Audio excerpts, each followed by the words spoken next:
Normally I say welcome back to you guys, but I should probably say welcome back to myself. Because after over a month away, I am back. I think there was kind of a trend amongst some of my peers in the crafting community because just a few days ago, my friend Michelle over at the Giddy Stitcher kind of summed up how I've been feeling in the best possible way. I'm just going to be completely honest here, okay? I've been struggling lately. It's hard sometimes to be the cheerful, crafty video lady, and I just haven't been able to face it. That's it, I haven't been able to face it, and honestly, that's going to have to be good enough because that's the truth. For a wide variety of reasons, I have not had any motivation to really talk to anybody outside of my house and my job. And along with that, it was just really hard to be smiley, happy, crafty Katie. Rather than try to force myself to sit down and make videos, I made stuff. I made a lot of stuff. And honestly, I think that time was incredibly productive because it gave me the opportunity to kind of dial in some of the things that I've been wanting to make rather than, I don't know, the self-imposed pressure of what I should be making. So for this video, I'm gonna share with you guys all of the things that I've been making, as well as maybe some of the fun finds that I have come across over the last month or so. And then next time, we will be back on track for other fun, crafty makes. So let me show you what I've been doing. Over Christmas, my brother's partner gave me an incredible idea to try making swim cover-ups using old beach towels. They live down in the Outer Banks. She runs a wicked cool hair salon down there, and she's probably one of the most stylish people that I know. So when she gives me suggestions or ideas, I take them and I run with it. And on top of that, she even wanted to kind of partner and see if these cover-ups would sell in her salon because she does sell other beachy related things. I ran across a local auction that had a box of beach towels, and I was able to win that box. I think it had 10 or 11 different beach towels in it. So I spent quite a bit of time putting together some really cool beach cover-ups. So let me show you what I did.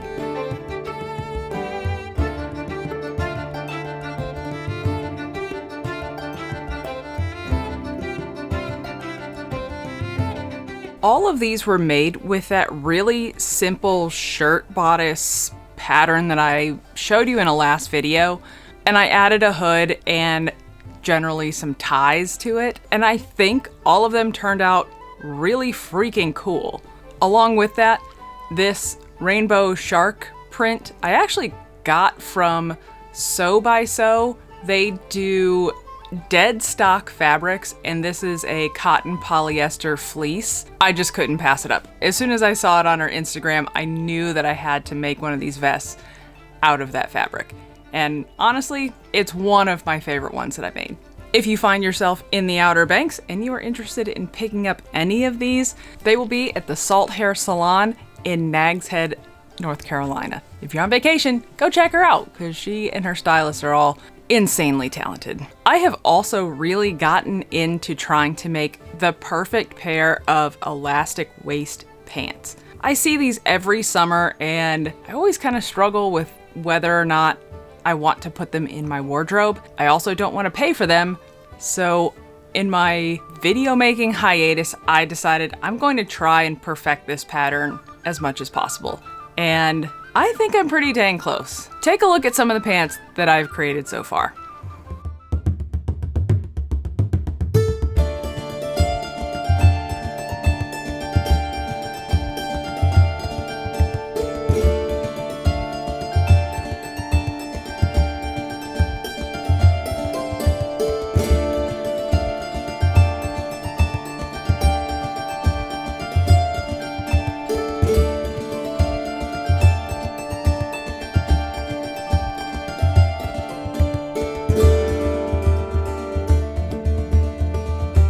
To make this pattern, I just traced around a pair of pants that fit pretty well and actually have a little bit more ease in the hips than maybe I would want normally, just to make sure I've got space for alterations.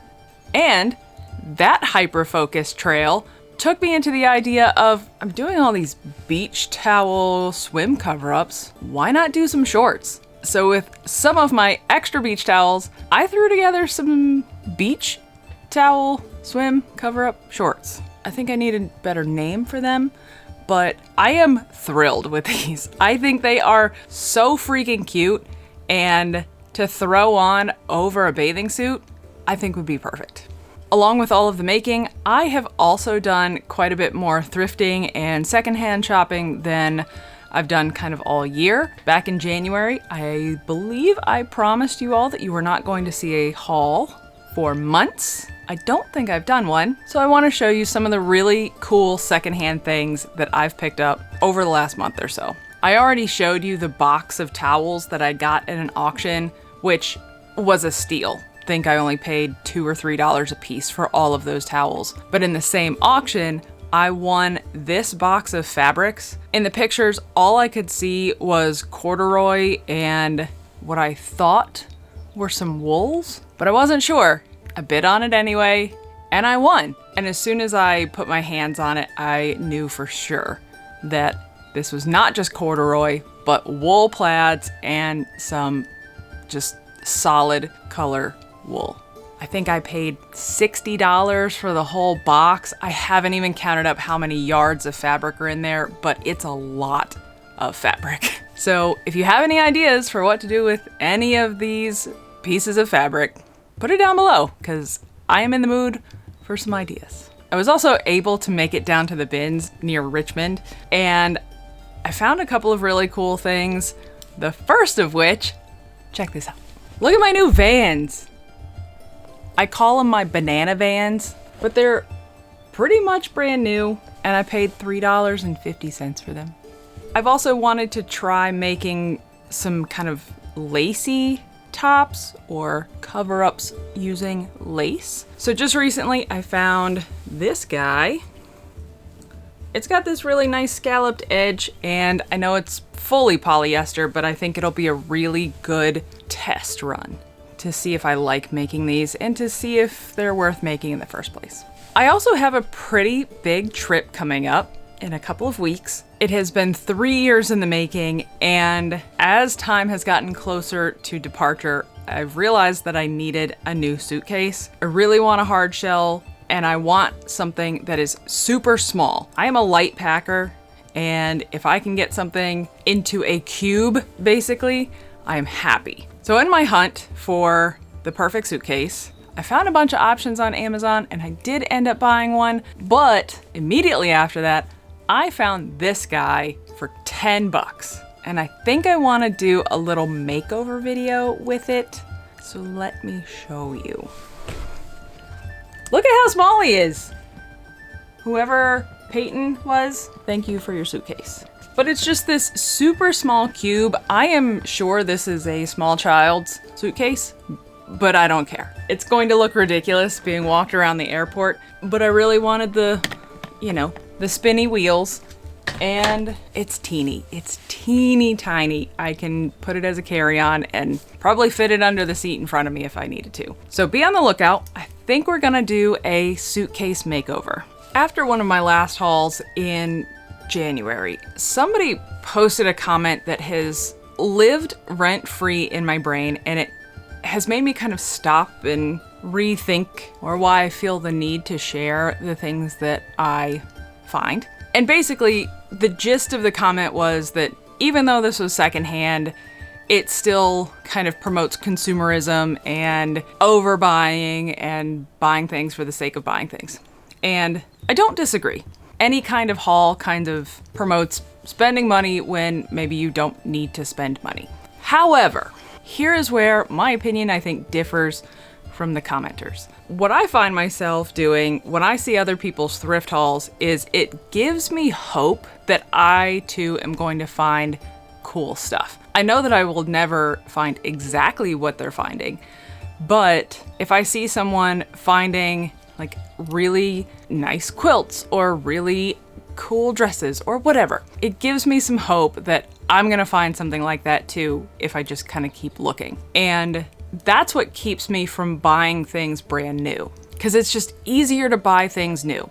I think we can all identify with that. It is just easier to go to Amazon, type in what you're looking for, and buy it. But if me showing you guys what I find at secondhand stores or at auctions or whatever inspires you to also go thrifting, then that's more people that are not buying brand new things. So I guess with that, I'm not gonna stop sharing the things that I find because I like doing that. I think it's fun. I think it's fun to see what people are finding and the treasures that they had come across. But that comment has also made me stop and think, what am I actually going to use this stuff for, rather than just, I think I could use it for something, let's get it just in case sort of thing.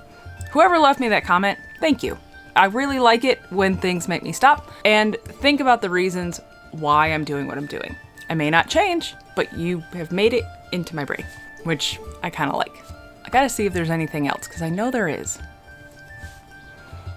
It's hot in here. I did have a friend of mine give me a whole bunch of fabric, tablecloths, curtains, things like that she just didn't need anymore. And a lot of that stuff was really, really cool. She gave me this whole tablecloth of green and white gingham. I'm not really a gingham wearer, but I made a really cute little skirt out of this that was super duper easy. In my whole making elastic waist pants, I just decided to make an elastic waist skirt and it turned out really good. She also included a couple of these curtain panels with the really nice stripes. Kind of reminds me of the, ticking fabrics. It's really, really thin though.